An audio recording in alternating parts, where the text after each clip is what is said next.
नमस्कार। कहानी संसार में आइए सुनते हैं हिंदी के प्रसिद्ध व्यंग्यकार हरिशंकर परसाई का लिखा व्यंग्य घायल वसंत। वाचन स्वर मेरा यानी अनुराग चौधरी का है।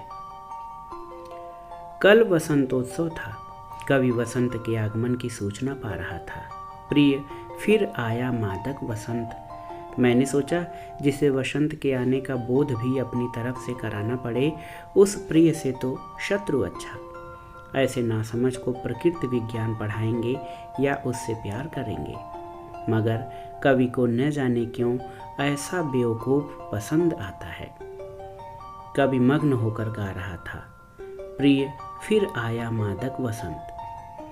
पहली पंक्ति सुनते ही मैं समझ गया कि इस कविता का अंत हा हंत से होगा, और हुआ।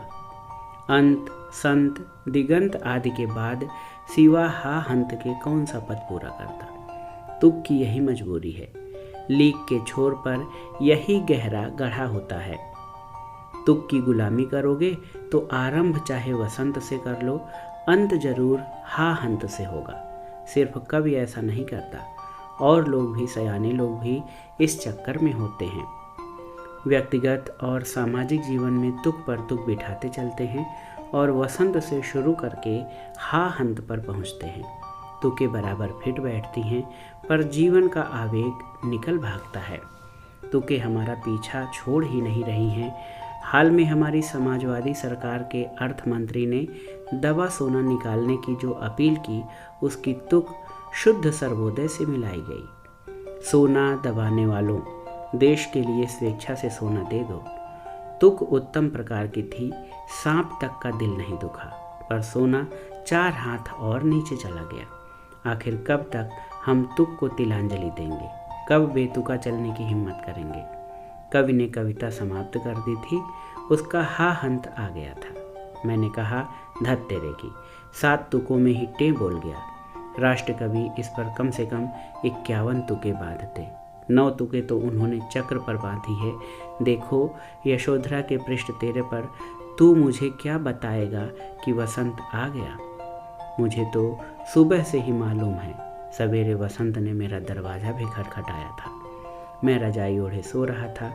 मैंने पूछा, कौन? जवाब आया, मैं वसंत। मैं घबरा उठा। जिस दुकान से सामान उधार लेता हूँ, उसके नौकर का नाम भी वसंत लाल है। वह उधारी वसूल करने आया था। कैसा नाम है और कैसा काम करना पड़ता है इसे। इसका नाम पतझड़ दास या तुषारपात होना था।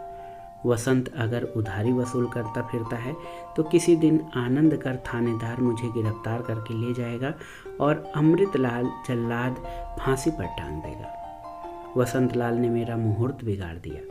इधर से कहीं ऋतुराज वसंत निकलता होगा तो वह सोचेगा कि ऐसे के पास क्या जाना जिसके दरवाजे पर सवेरे से उधारी वाले खड़े रहते हैं। इस वसंत लाल ने मेरा मौसम ही खराब कर दिया। मैंने उसे टाला और फिर ओढ़कर सो गया। आंखें झप गई। मुझे लगा दरवाजे पर फिर दस्तक हुई। मैंने पूछा, कौन? जवाब आया, मैं वसंत। मैं खींच उठा। कह तो दिया कि फिर आना।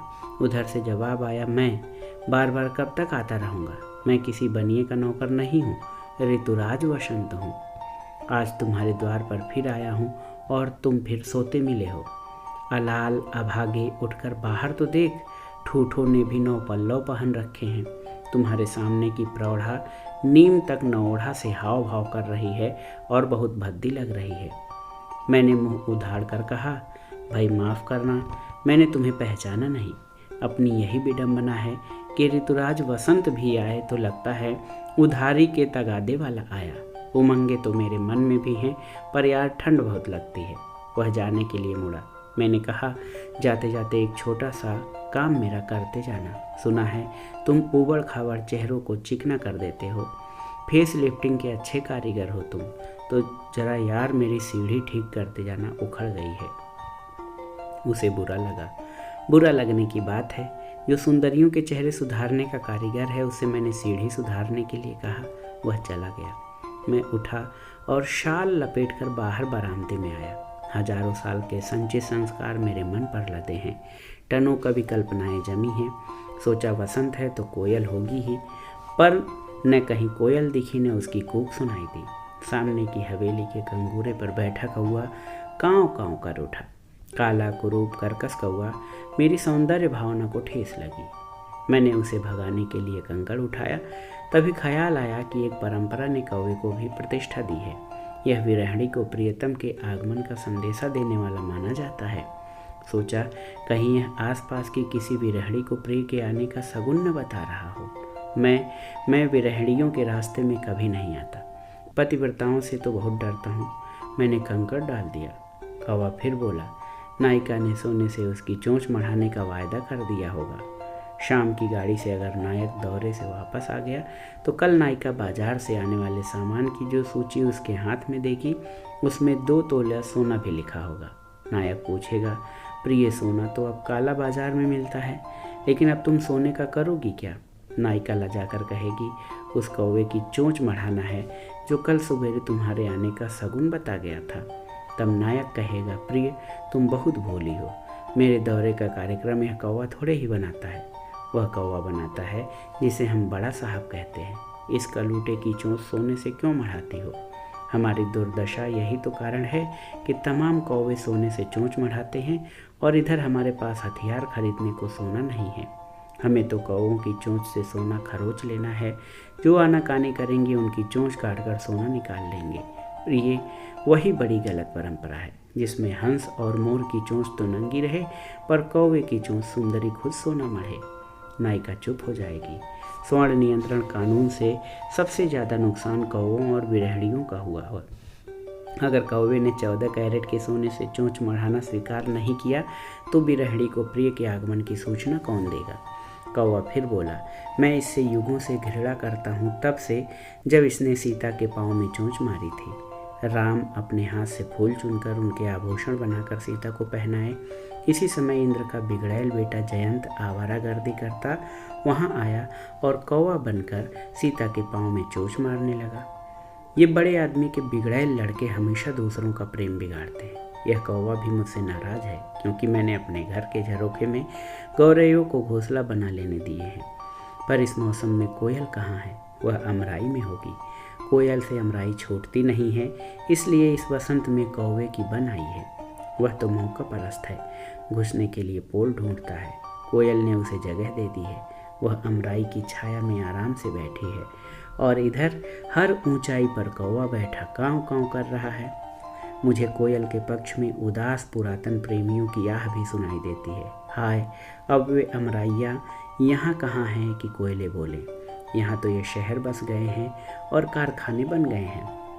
मैं कहता हूँ कि सर्वत्र अमराइयाँ नहीं हैं तो ठीक ही नहीं है। आखिर हम कब तक जंगली बने रहते? अगर अमराई और कुंज और बागीचे भी हमें प्यारे हैं तो हम कारखाने को अमराई से घेर देंगे और हर मोहल्ले में बागीचा लगा देंगे। अभी थोड़ी देर है, पर कोयल को धीरज के साथ हमारा साथ तो देना था। कुछ दिन धूप तो हमारे साथ सहना था। जिसने धूप में साथ नहीं दिया वह छाया कैसे बटाएगी? जब हम अमराई बना लेंगे तब क्या वह उसमें रह सकेगी? नहीं, तब तक तो कौवे अमराई पर कब्जा कर लेंगे। कोयल को अभी आना चाहिए। अभी जब हम मिट्टी खोदें, पानी सींचें और खाद दें, तभी से उसे गाना चाहिए। मैं बाहर निकल पड़ता हूँ। चौराहे पर पहली बसंती गाड़ी दिखी, बसंती साड़ी दिखी। मैं उसे जानता हूँ। यौवन की एड़ी दिख रही है। वह जा रहा है, वह जा रहा है। अभी कुछ महीने पहले ही शादी हुई है। मैं तो कहता आ रहा था कि चाहे कभी ले, रूखी रही है ढाल वसन वासंती लेगी। निराला की कविता। उसने वसन वासंती ले लिया। कुछ हजार में उसे यह बूढ़ा हो रहा पति मिल गया। वह भी उसके साथ है। वसंत का अंतिम चरण और पतझड़ साथ जा रहे हैं। उसने मांग में बहुत सा सिंदूर चुपड़ रखा है। जिसकी जितनी मुश्किल से शादी होती है वह बेचारी उतनी ही बड़ी मांग भरती है। उसने बड़े अभिमान से मेरी तरफ देखा, फिर पति को देखा। उसकी नज़र में ठसक और ताना है, जैसे अंगूठा दिखा रही है कि ले, मुझे तो ये मिल ही गया। मगर यह क्या, वह ठंड से काँप रही है और सी कर रही है। वसंत में वासंती साड़ी को कपकपी छूट रही है। यह कैसा वसंत है जो शीत के डर से काँप रहा है? क्या कहा था विद्यापति ने? सरस वसंत समय भल पाओले, दक्षिण पवन बहु धीरे। नहीं मेरे कवि, दक्षिण से मलय पवन नहीं बह रहा, यह उत्तर से बर्फीली हवा आ रही है। हिमालय के उस पार से आकर इस बर्फीली हवा ने हमारे वसंत का गला दबा दिया है। हिमालय के पार बहुत सा बर्फ बनाया जा रहा है, जिसमें सारी मनुष्य जाति को मछली की तरह जमा कर रखा जाएगा। यह बड़ी भारी साजिश है, बर्फ की साजिश। इसी बर्फ की हवा ने हमारे आते वसंत को दबा रखा है। यूँ हमें विश्वास है कि वसंत आएगा। शेली ने कहा है, अगर शीत आ गई है तो क्या वसंत बहुत पीछे होगा? वसंत तो शीत के पीछे लगा हुआ ही आ रहा है, पर उसके पीछे गर्मी भी तो लगी है। अभी उत्तर से शीत लहर आ रही है, तो फिर पश्चिम से लू भी तो चल सकती है। बर्फ और आग के बीच में हमारा वसंत फंसा है। इधर शीत उसे दबा रही है और उधर से गर्मी, और वसंत सिकुड़ता जा रहा है। मौसम की मेहरबानी पर भरोसा करेंगे तो शीत से निपटते निपटते लू तंग करने लगेगी। मौसम के इंतजार से कुछ नहीं होगा। वसंत अपने आप नहीं आता, उसे लाया जाता है। सहज आने वाला तो पतझड़ होता है, वसंत नहीं। अपने आप तो पत्ते झड़ते हैं, नए पत्ते तो वृक्ष का प्राण रस पीकर पैदा होते हैं। वसंत यूँ नहीं आता। शीत और गर्मी के बीच से जो जितना वसंत निकाल सके निकाल ले। दो पाटों के बीच में फंसा है देश का वसंत। पाट और आगे खिसक रहे हैं। वसंत को बचाना है तो जोर लगाकर इन दोनों पाटों को पीछे ढकेलो, इधर शीत को उधर गर्मी को, तब बीच में से निकलेगा हमारा घायल वसंत। तो ये थी व्यंग्यकार हरिशंकर परसाई का लिखा हुआ व्यंग घायल वसंत। ये आपको कैसा लगा हमें कमेंट बॉक्स में ज़रूर बताइएगा। ये व्यंग सुनने के लिए धन्यवाद। नमस्कार।